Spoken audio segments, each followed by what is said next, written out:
Good afternoon to some, good morning to others, and possibly good evening and late evening to some as well. Welcome to the What's Next webinar for families of incoming students. My name is Dr. Fanta Av, and I'm the Vice President of Campus Life and Inclusive Excellence here at American University.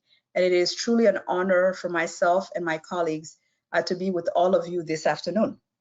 We hope that this will be time well spent for each and every one of you. Thank you for the questions that you were able to send in advance. And to get us started, again, welcome and congratulations, first and foremost. Congratulations to you and your students. We're excited that they will be part of the American University family very soon. And we look forward to continuing our engagement with them and with you throughout this process. Just to give you a sense of who is on this webinar with us, we have participants from 32 states, plus the District of Columbia and Puerto Rico.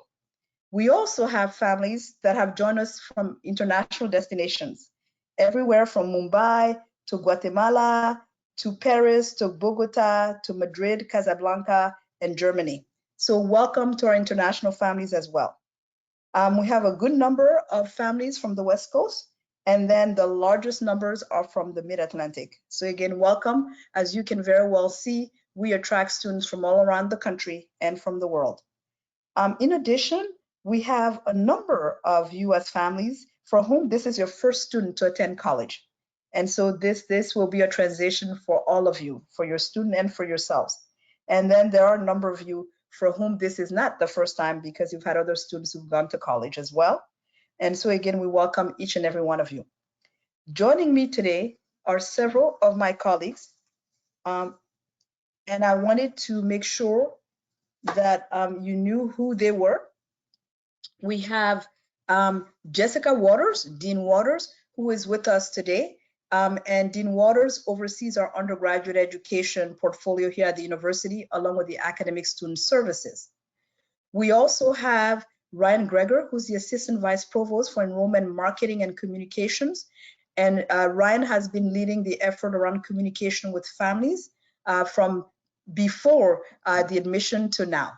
And then we have Jonnel Clothier, who's the Director of AU Central. We have Briana Weadock, who's the Director of First Year Advising. We have Dr. Silva, who's the Director of our Housing. We have Shirleyne McDonald, who's the Associate Director of Financial Aid.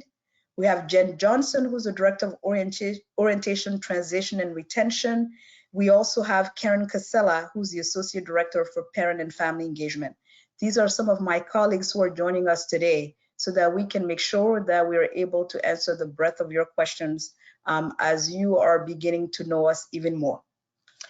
The plan for today, as it relates to what's next, is to really make sure that as family members, you have a good sense of what you can anticipate in terms of communication from the university, as well as being able to answer some of your key questions around the academic work, our housing, our core services, our financial aid programs as well.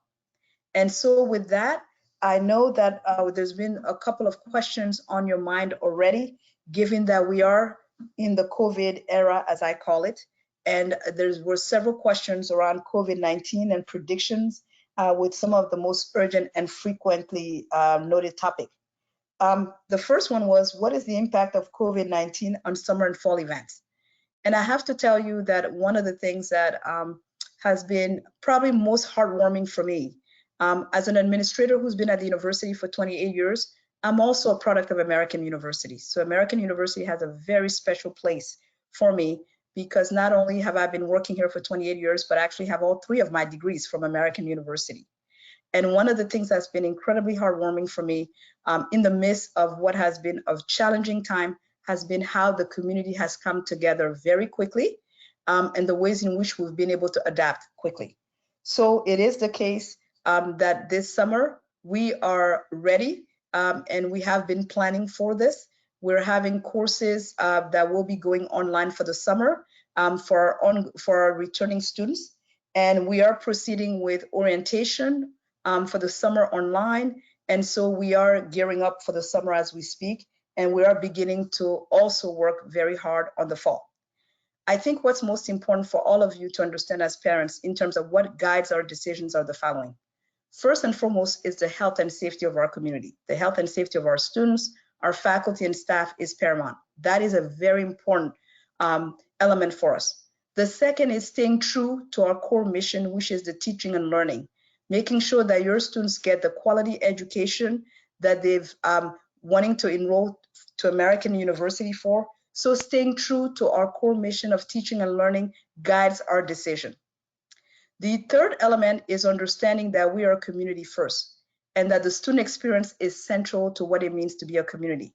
So we will continue to work hard.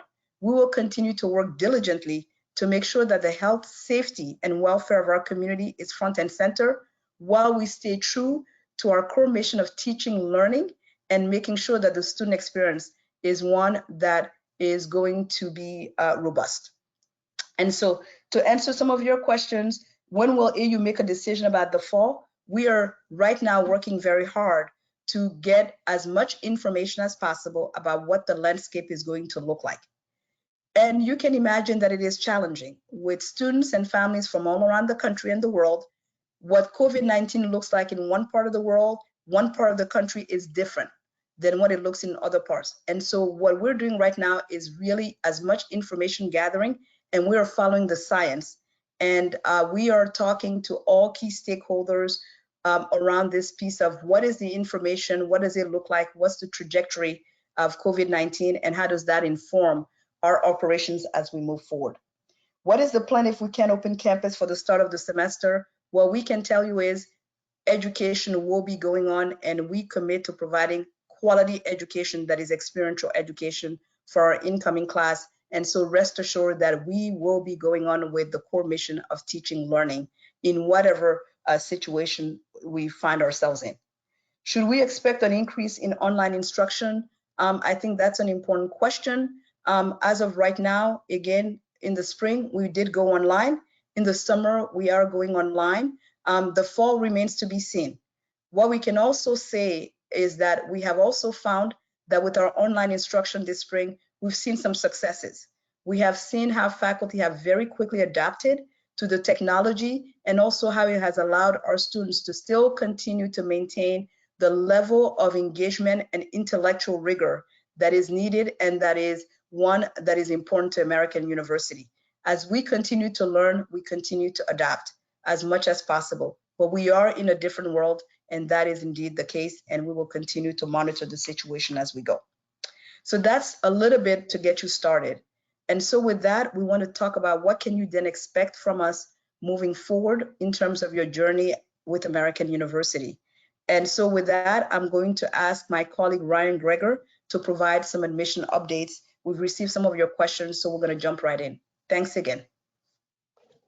Thank you, Fanta. As mentioned, yes, we did receive some of your pre-questions, so I want to go over those very quickly. The first one is regarding the May 1 candidates reply deadline. And for those that don't maybe know, the May 1 deadline is a universal deadline for all colleges and universities within the United States that we all adhere to. And so there's been a lot of questions this cycle in terms of whether colleges and universities are going to push back that deadline. Some have, but the vast majority of colleges and universities have not and have decided to adhere to the May 1 deadline. Here at American University, we are also adhering to the May 1 deadline. So, right, you know, we don't anticipate pushing back that deadline whatsoever. And so right now we are adhering to the May 1 deadline. And so that is for your enrollment deposit and your housing deposit. So I kind of want to make that clear from the outset here. So American University and other selective universities as AU are really sticking with the May 1 deadline just because we believe it allows us as institutions and also families to better structure and plan out the future. We know this is a turbulent time. As Fanta mentioned, things are changing by the day.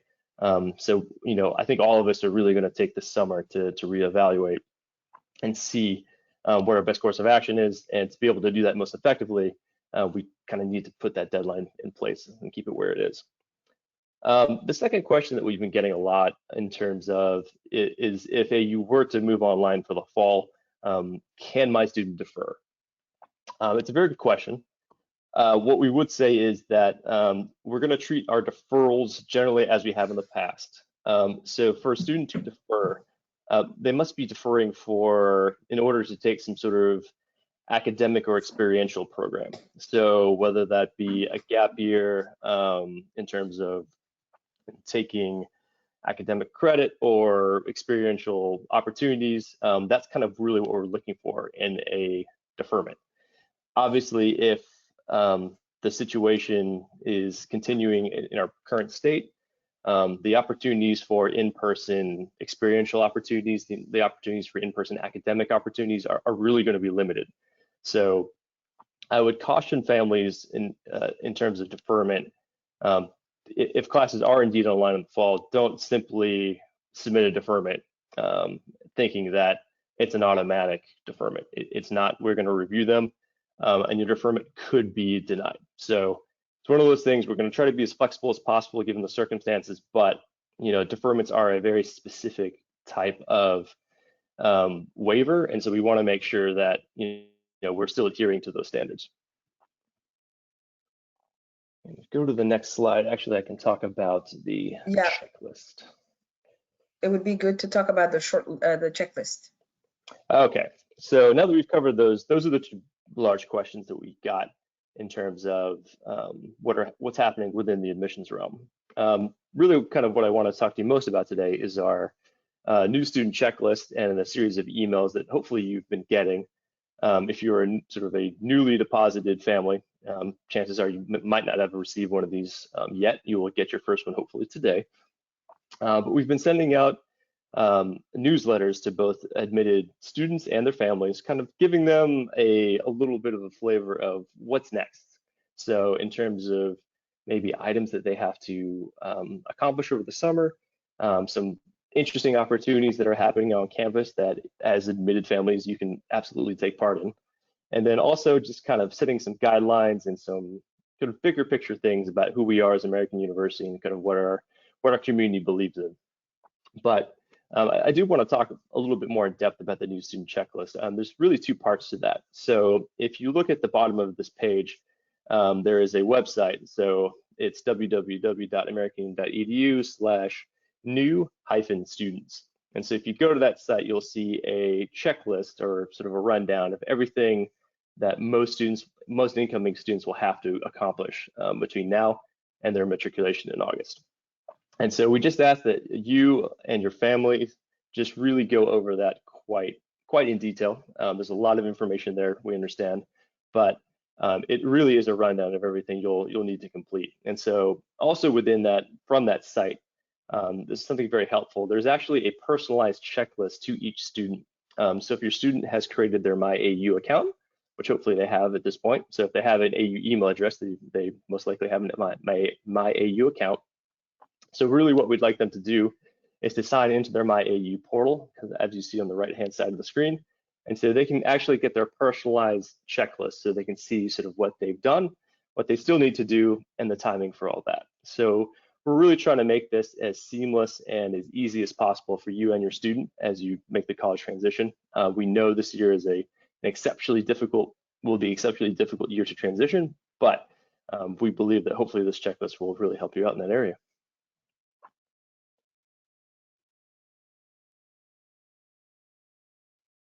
Thank you, Ryan. I think what's important and what I want you to get from the beginning of this conversation is that we will be on this journey with you. And being on this journey with you will mean that we will be communicating very frequently with you.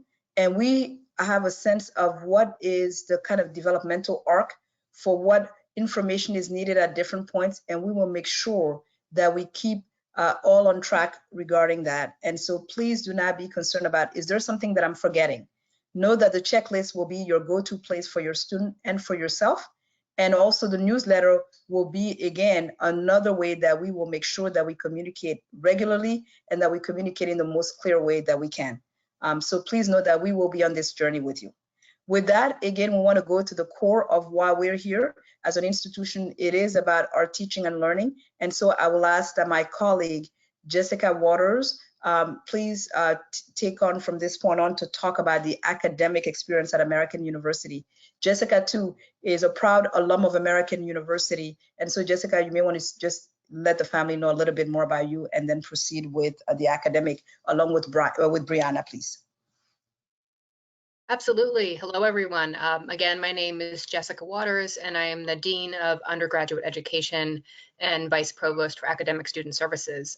As Vice Provost noted, I'm also a double Eagle. I don't quite have the triple Eagle status she does, but I'm getting close. I earned both my undergraduate degree and my law degree from AU. I often joke both of my children went to the AU preschool, and they're coming to AU for undergraduate, whether they like it or not.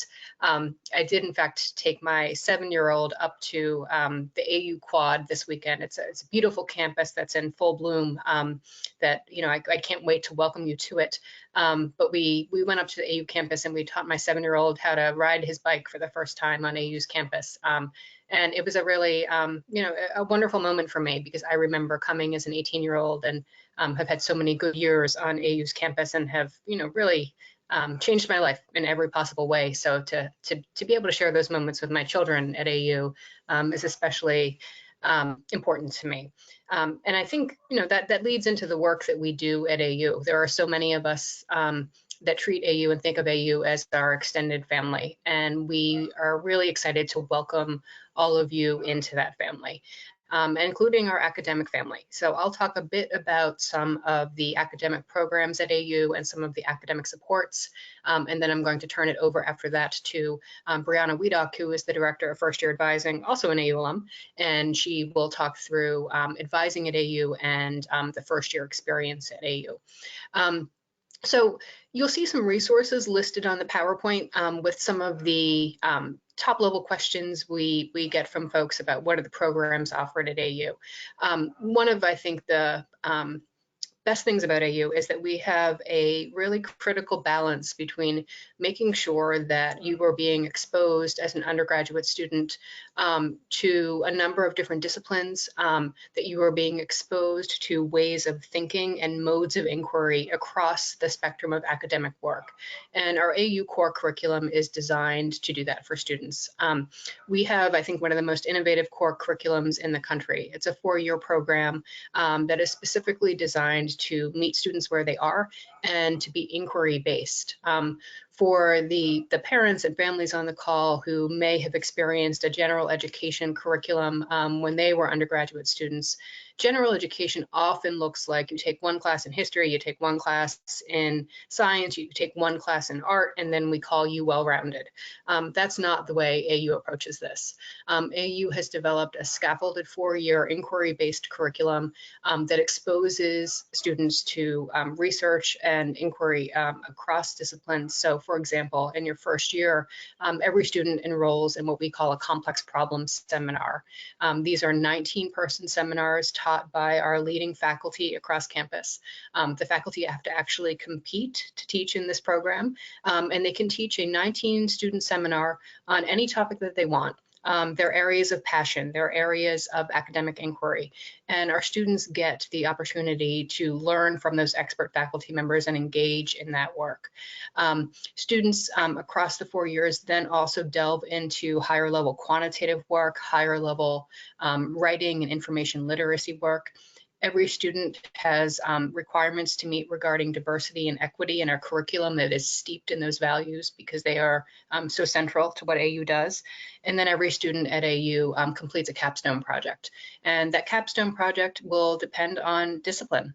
Students will typically do that in their final year at AU, but it's a way for students to pull together all of the work they've done over the 3 or 4 years, from their first level introductory classes up through, you know, the very advanced work you'll do in your discipline, working individually with faculty members. And that capstone project is a culmination.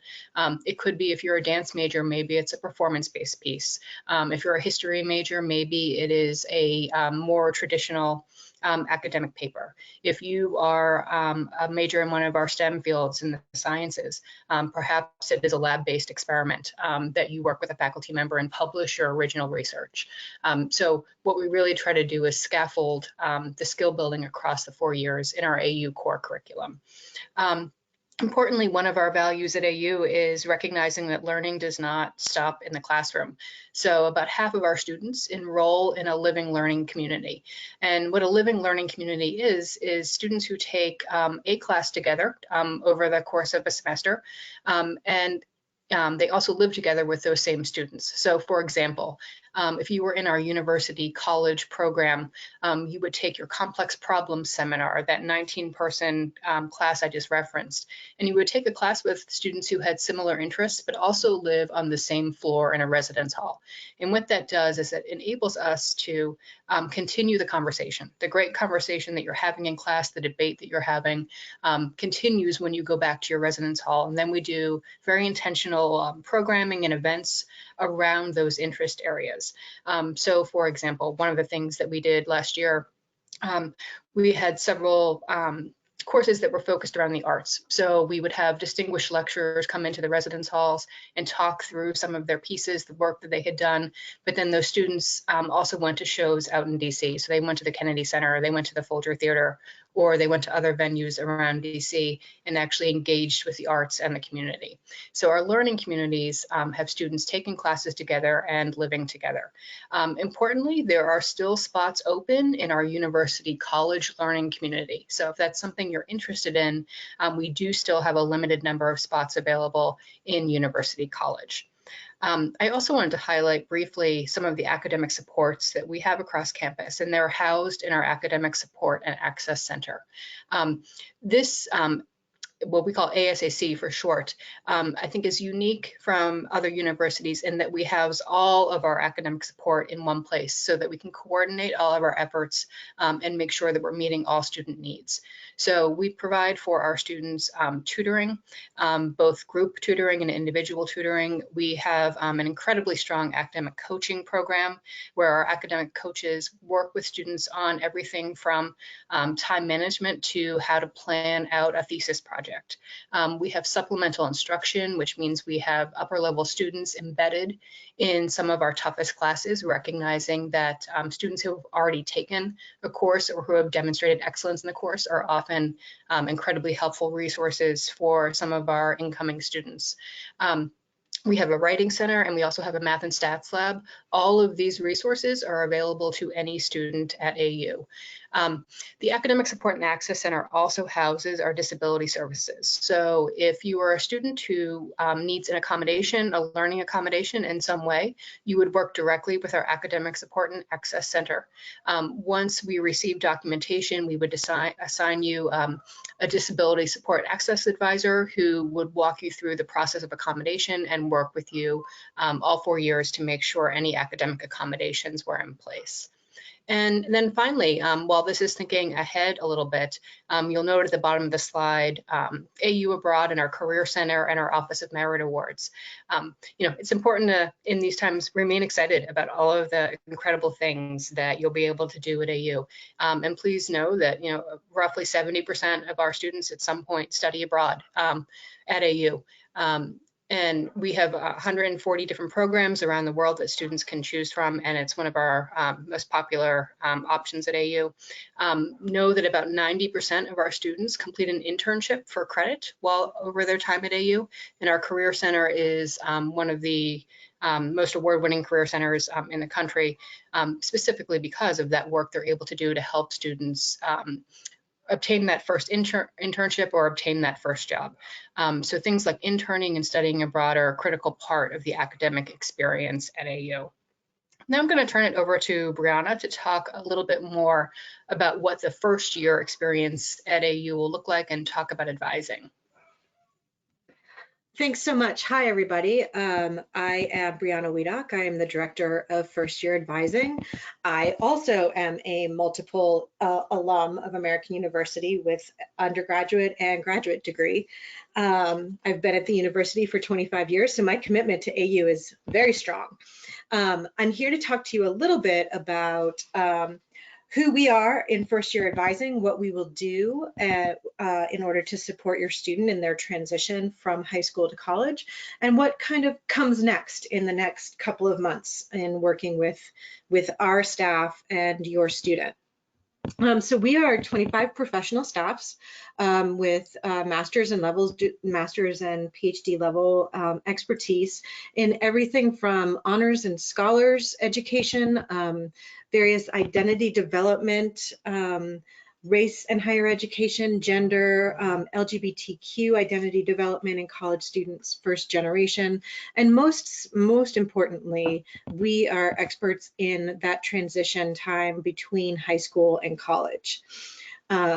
Our approach is providing holistic developmental academic advising and support to your student, looking at that whole person, looking at their academic, their social, their cultural, the psychological adjustment to college. One of the primary ways that we do this is we teach one of the first year students AU core courses called American University Experience. The AUX program, as we call it, is designed to help students transition from college to American University in particular. The first course that your student will take will be taught by their first year advisor. It's a small 19-person staff, or 19-person class, excuse me, and it's called AUX1. It's designed to help students navigate their transition to university life. So we cover things like introduction to all of the campus resources that they will hopefully use over the course of their time at AU. All of the things that Dean Waters just mentioned, the support services, resources in campus life, student groups, things like that. We also cover exploring and expressing different identities, building academic success, importantly, by utilizing our academic coaching staff. We cover budgeting, both time and money, very important for the new college student. We have a health and wellness curriculum to make sure that students are staying healthy, eating healthy, exercising, getting sleep. We focus a lot on finding community.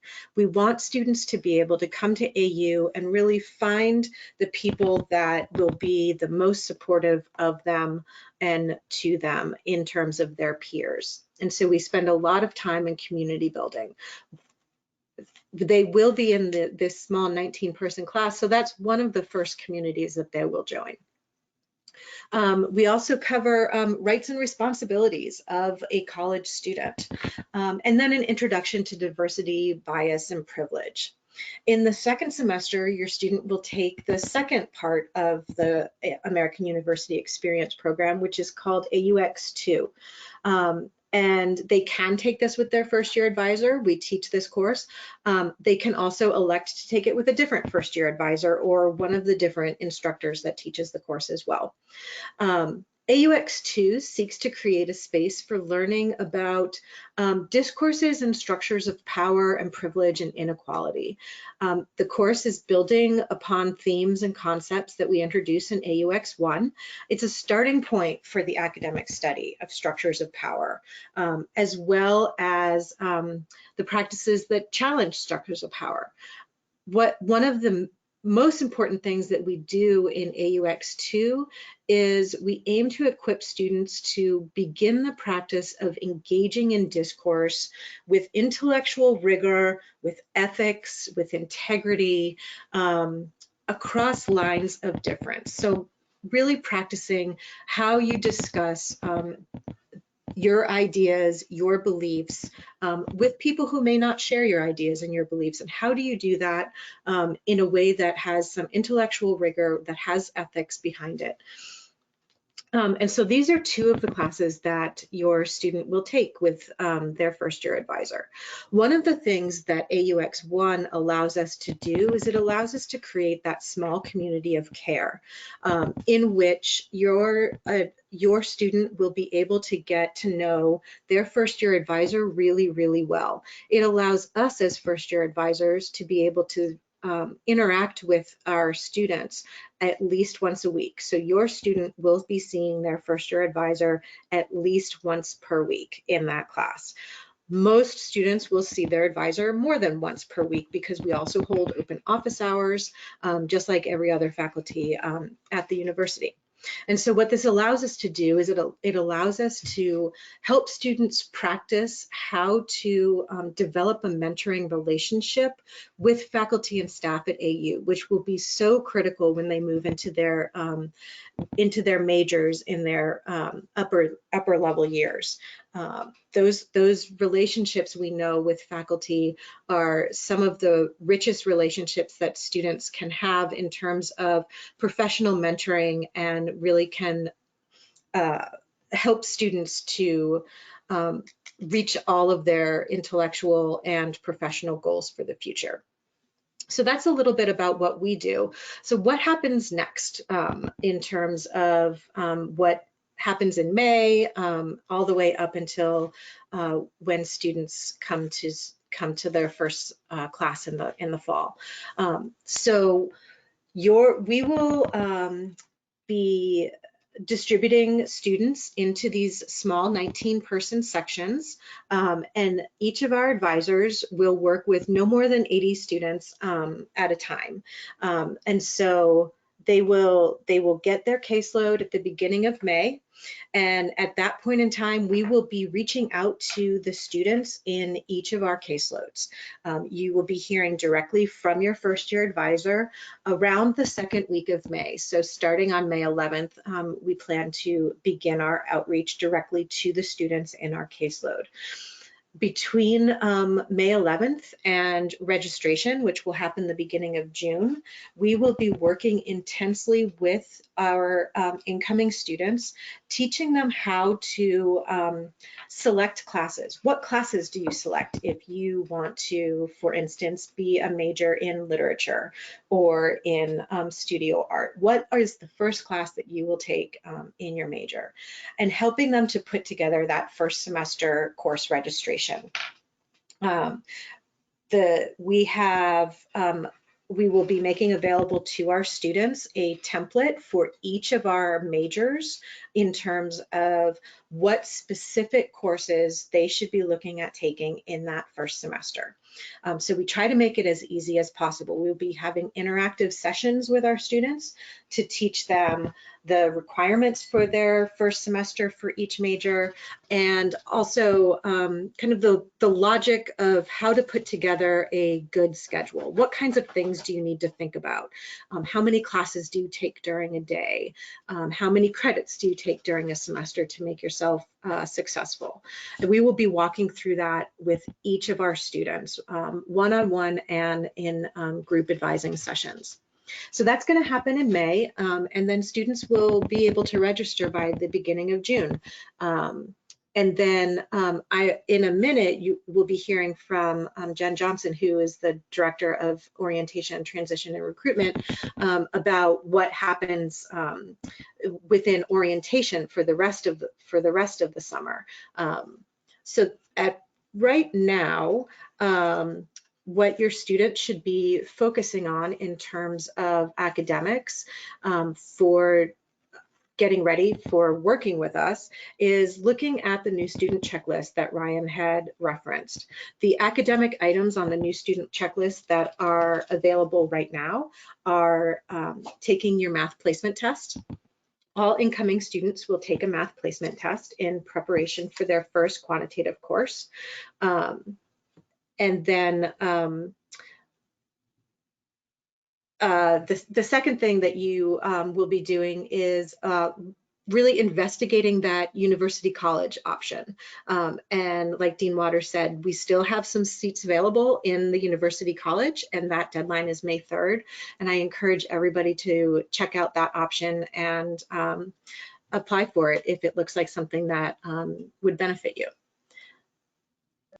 Thank you, Briana. Yeah. Now we're going to thank you very much. Now we're going to move to briefly orientation. Jenn Johnson, could you briefly provide a high-level summary of orientation? Sure thing. Hi, everybody. Jenn Johnson, Director of Orientation. We have made some decisions regarding our orientation this summer. We are not doing an in-person session. However, we are transforming everything that we would have offered over the summer into a 12-week interactive virtual environment. So we are going to spread it across about hour and a half, 2-hour chunks between mid-May and early August. Bundled in this new student experience, you are going to be assigned an orientation leader. These are students who were hired back in December and have been training with us in the spring and have been training with us online and are so eager to meet your incoming Eagles. Students will be assigned a small group, and they'll have options to stay with their orientation leader again all summer and sign up for their small group meetings, and they'll have a variety of offerings, since we know we have a lot of different time zones that folks will be joining us from. There will be online orientation modules, so you'll get a high-level view of a lot of different services and areas of the university, as well as weekly webinar access. So these webinars are essentially the campus partner and department presentations that we offer in the past at our face-to-face orientation program. So we'll be taking those and tailoring them. We will have them live, much like this webinar, and we'll be recording it for later views as well. And then in August, really, we want to just have a group reunion and move forward from all the All-American Welcome planning and programs that happen, ideally to kick off the school year. This orientation is available for all first year and transfer students to register for. So international students, you can jump right into this opportunity. Student athletes, any population Washington mentorship students, this is all open for our incoming students to participate in. There is a fee, which is $115, and a majority of that covers the employment of those smiling faces in the red polos you see right there, our student team, who are going to be putting a lot of hours to support the transition of everybody. We will be offering family webinars that are complimentary for all of our families that have students registered with our program. We are opening registration next week. Students who have already paid their enrollment deposit will get an email to their AU email address once registration opens, and then we ask students to register by May the 11th, so we can go ahead and assign those orientation groups and kick things off with a welcome from your orientation leader that next week. So email, you're going to get a lot of communication from our office. We have information on our website, and we encourage everyone to follow us on Facebook. Thank you, Jen. I know a lot of you have questions about housing, and so we're going to jump right into housing. And I think, Dr. Chris Silva, if you don't mind talking briefly about how do students get assigned rooms, what can they expect from the housing perspective? Thank you very much, Fanta. So our first year students are housed in one general community in the Anderson, Letts, Roper, or Centennial halls, with one specific note that learning communities are housed specifically in Anderson and Letts halls.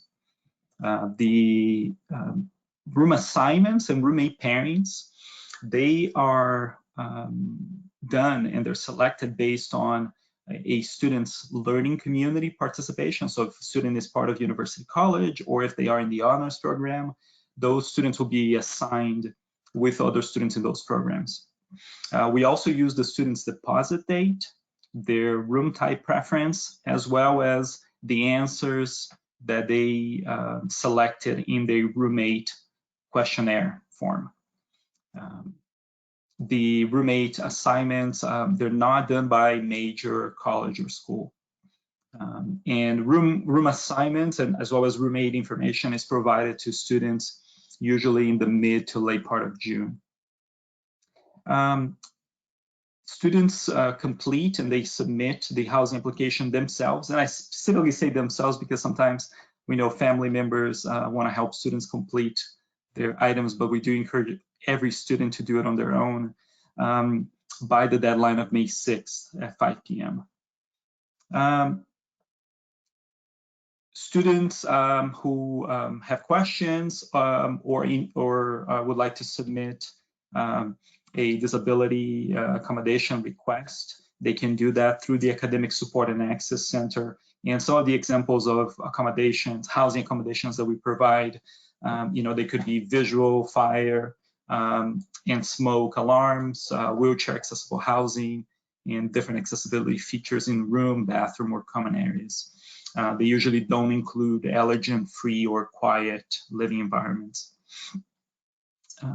Student move-in is on August 18th or 19th, with each student receiving a specific move-in day and move-in time. And that information is also provided to students along with their room assignment in June. And all the information, I know we get many questions about how big is a room, what are the dimensions of furniture, what are the different sizes of the spaces, as well as what should students bring, what should they not bring, how should they pack. All of that information is available on our website, which is listed here on the slides, or for just a short address, it's american.edu/housing. And you can get all information about student housing and our buildings on that website. Thank you, Chris. The next is for financial aid. I think Shirleyne McDonald, I think the big question there is if someone needs to appeal, what is the process for appeal? If there's change in family circumstances, what does that mean? So if you can maybe talk a little bit more about the appeal process and change in family situation, that would be helpful. Absolutely. Thank you so much for joining us today. I am keenly aware of the uncertainty that our students and families are experiencing right now. We want to ensure that, we're here to support you, and that every single student has been assigned a financial aid counselor. And so because this is a changing and dynamic time, we're asking our students and families if they have any concerns to contact us. And you can do so. We are leveraging the technology that we use here at AU. We give one email address, which is financialaid@american.edu. And our students are automatically connected to their assigned financial aid counselor by using that email address.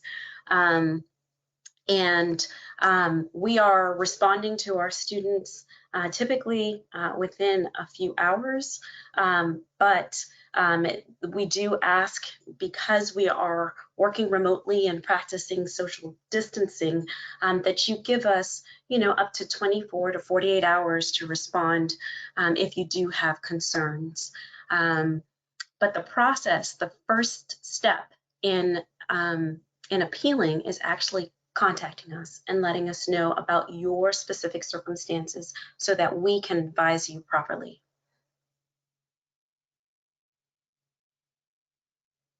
Hello. Hi, yes. Thank you, Shirleyne. The next piece that I wanted to make sure we talk about tied to financial aid is some of the operational stuff. So would you mind, Jonnel, please covering that for a minute? Absolutely, thank you. Hello, everyone. This is Jonnel Clothier. I'm the director of AU Central. As you'll see from our slide, we are your front line for student account registration and veteran services. So if your student has a question about how to read their bill, if you have been granted proxy access by your student and you have questions about what does this all mean that's showing up on my student bill, what is this charge, we're your go-to place. We also administer the tuition refund insurance plan. So our staff is cross-trained and works very, very closely with Briana and her team. So we want to make sure that your student, gets the academic and social side, but then we're here to support them with the business side of the house. Specifically, I think some of the things that families might be curious about, Fanta, is how students are billed, options for payments. So as Briana mentioned, students will be registering for classes very shortly, and that's what's going to start your student account. We will notify you typically at the beginning of July to say, this is the snapshot of your bill right now. And that's where we really try to get your housing charges, your meal plans, your tuition charges will be there. And at that point, we will notify you that your bill is ready for viewing. The fall tuition bill is due on August 1st. So if families are anticipating maybe a 529 plan coming in late, veterans benefits, some other scholarships, what we would advise you to do is just subtract those from your balance that's due and pay the remaining piece. And we'll wait for those additional payments to come in. We don't assess finance charges until a little bit later in the semester. So there's no concern for families if they, if they're waiting for those other pieces to come in on August 1st, before our August 1st deadline. We do want to let you know that we do have a payment plan that is available. We have a 5 and 4 and a 3-month payment plan. There are certain deadlines to sign up. It is a $40 application fee each semester, but that's a nice way for families to space out their payments over the course of the semester. The only other question, I think those are the ones that were presented to us. So if you have questions, please feel free to contact us at aucentral@american.edu. Then there were some general questions that I saw here. One, of course, having to do with dining options and Eagle Bucks.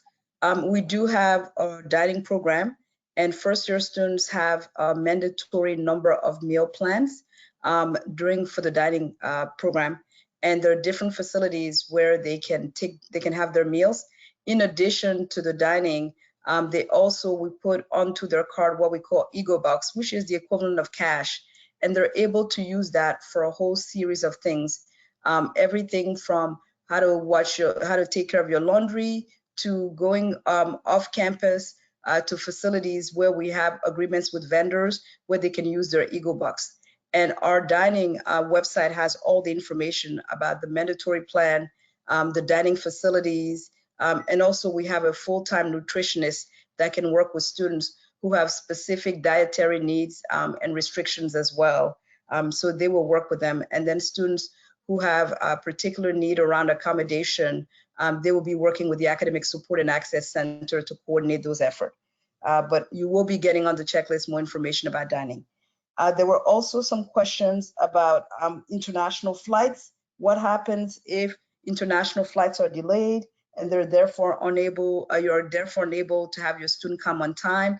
Our Office of International Student and Scholar Services will be in regular touch with students who need visas so that we can continue to track how much time it's taking to get their visa issued and to be able to kind of come into the country. We know that this is that there's a lot of disruptions with flights, with everything. So we're going to continue to closely monitor that. And if it is that they're going to be late by a week or so, depending on what the time is, as long as they're in communication with their first-year advisors and others, we will work to coordinate that. But as we get closer to the dates, I think we will all know more about that. And then we're hearing about campus security. I can assure you that we take security very seriously. And during our orientation program, there will be modules that will specifically talk about our plan for security and safety on campus. We have a strategic initiative around that.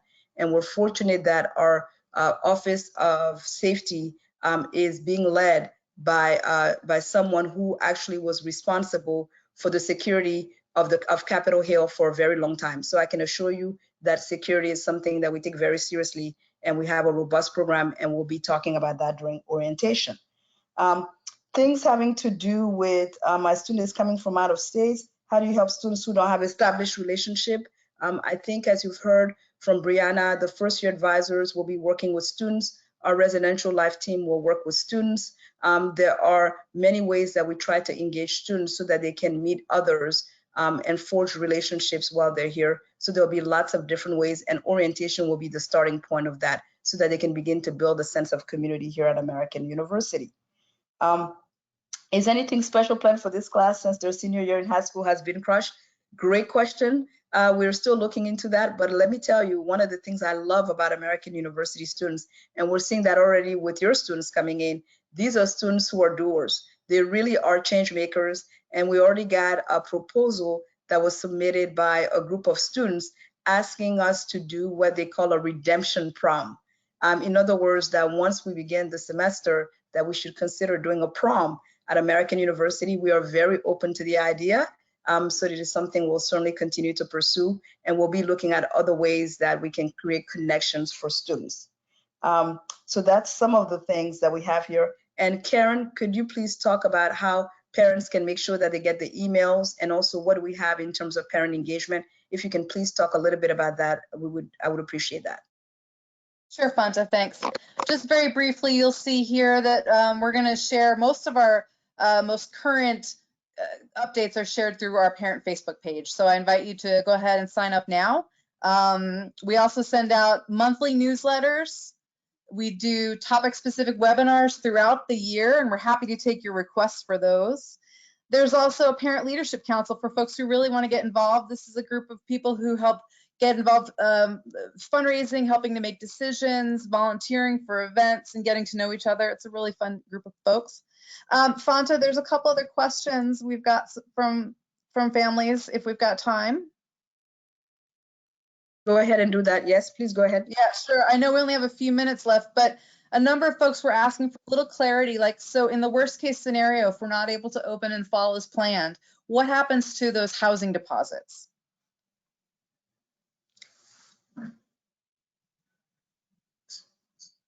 So, sorry, Karyn, say it again. I couldn't hear you. No, that's okay. If we can't open campus as planned in the fall, what happens to the housing deposits? I think it's a great question, and part of that is, as we continue to make our decision, the housing deposits go toward housing. So it may be that it goes toward the deposit. It would go toward the deposit for the spring. Great. There's also folks asking for a little bit more information about University College. Jessica? Sure. This is Jessica Waters. I can jump in. University College is our largest living learning community. As I noted, students in University College are grouped according to their complex problem seminars. So we group students into different areas of interest and areas that they might be interested in learning more about. So for example, there may be a cluster of courses that are more science focused. There may be a cluster of courses that is focused on public health, or one that's focused on the arts, or one that is focused on civic engagement. Students in University College take one class together. They take their complex problems class together in small 19-person cohorts, and also live with those same students in the residence halls. Again, that allows us to continue the learning inside and outside of the classroom, and also to plan and engage in extra events around that class, whether it is bringing faculty into the residence halls to give in-person lectures, or going out into the city and using the resources of the city. So it's our largest living learning community. There are still spots available, and that is open until May 3rd. So we would encourage you to sign up soon if you are interested. Great. Karyn, any others? Yeah, Jess, while we've got you, some folks wondering about transfer matriculation, like how did the credits transfer in if they're bringing them from other schools or from their high school experience? Sure, it's a great question on the question of transfer credit. So please know that we have a group of faculty and staff that work specifically with our transfer students, but all of our transfer students will also be assigned an academic advisor who will work with them on the transfer articulation. So we'll work with our Office of Admissions to bring in those courses, and our advisors will help you determine which courses can be applied toward credit at AU, and help you plan the rest of your fall semester as well. Great. A number of you are asking about whether you can get access to this slide deck and recording. And yes, we will be sending this out to everybody who's registered early next week as soon as they're available. And in addition to us sending this, through the communication that Ryan talked about, we will be providing these in chunks so that it maps against the checklist and timetable for action items. So rest assured that you will not only get these slides, but we will continue to reinforce key messages and key action items through the newsletter that is sent by Ryan and the team. So we've been hearing from a few families here who've had the chance to visit our lovely campus.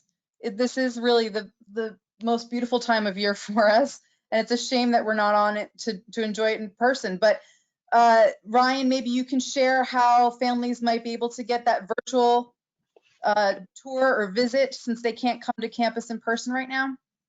Sure, absolutely. Actually, if you go to the American University homepage, so american.edu, we just launched about an hour ago or so a new module that will allow you to kind of get a sense of AU virtually as best we can. So there's video content, there's photo content. So it really is your best opportunity to get a sense of who we are, kind of what we do, while also getting that visual piece as well. Great. I'm sensitive to the fact that we're about to wrap up, so I think that's just about everything. Fanta, anything else on your end? Sure. No. So again, to all the families who have joined us today, we look forward to continuing our engagement with you. We will commit to staying in touch and to communicating all throughout. We please don't hesitate if there anything that we can continue to answer. Please don't hesitate to reach out to our teams around this.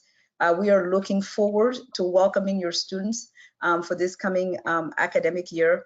And as we continue to navigate COVID-19, I'm sure wherever you are in the country or the world, we wish you well. We wish you safety and health. Once again, thank you for joining us. And on behalf of all my colleagues, once again, congratulations to you and to your student. And to my colleagues, thank you for taking time on your Friday afternoon to join us and for us to have an opportunity to share some information with all of you. Please be safe and please be well.